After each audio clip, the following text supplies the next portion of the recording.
Âgé de 8 ans, Christian plissait les yeux en regardant le ciel de Papouasie-Nouvelle-Guinée pour y apercevoir pour la première fois l'avion de la mission. « C'est celui-là, papa ?» demanda-t-il. « Oui, mon fils, c'est l'avion que nous allons prendre pour nous rendre à la mission, notre nouveau lieu de vie, » répondit papa. L'avion fit un dernier tour au-dessus de l'aérodrome avant d'atterrir, de s'avancer et de s'arrêter juste là où attendaient Christian et sa famille. « Bonjour !» fit la voix amicale du pilote, tandis qu'il se dirigeait vers eux pour saluer chacun. « Il nous faut partir au plus vite. Un orage se prépare et il ne faut pas que nous soyons pris dedans. » Christian s'empara vivement de son sac à dos. « La porte se trouve de l'autre côté, » précisa le pilote. « Passez par devant et montez. » Christian fit le tour de l'avion, remarquant l'immense hélice au bout de son nez et les 3 petites roues au-dessous de son ventre. Puis ses 2 sœurs et lui grimpèrent à l'intérieur. Il avait déjà voyagé dans de grands avions, mais jamais dans un si petit. Il trouva un siège à l'avant, près d'une fenêtre, juste derrière le pilote. L'endroit parfait. L'engin démarra, et Christian et sa famille virent se dérouler la piste. Avant de s'en être rendu compte, ils volaient au milieu du ciel. En regardant par le hublot, tout ce que Christian pouvait voir était des arbres et encore des arbres. « Y a-t-il des gens là-dessous ?» pensait-il. « Je ne vois ni maison, ni rue, ni quartier comme ceux que l'on voit aux États-Unis. » Bientôt, l'avion missionnaire se mit à tourner au-dessus d'une petite piste d'atterrissage cachée au milieu de la forêt.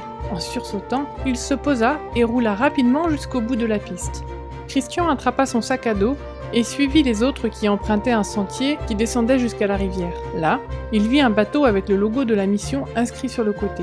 Une fois tous les bagages et la famille embarqués, l'engin démarra et descendit rapidement la rivière.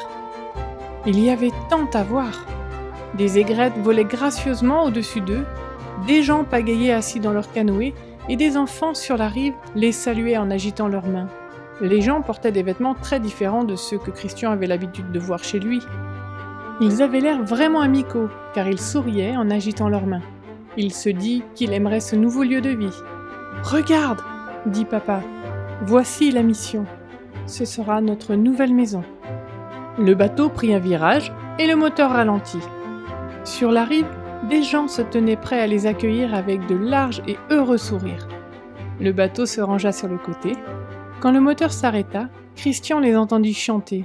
« Nous sommes heureux aujourd'hui, nous sommes heureux aujourd'hui, nous sommes heureux de vous avoir avec nous. » Il ne pouvait s'arrêter de sourire. Dès que le chant s'arrêta, il fut le premier à descendre du bateau.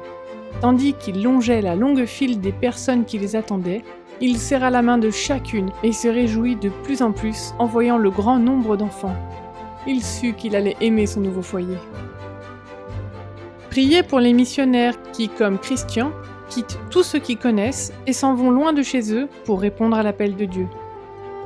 Merci pour vos offrandes du 13e sabbat qui aident à répandre l'Évangile en Papouasie-Nouvelle-Guinée et tout autour du monde.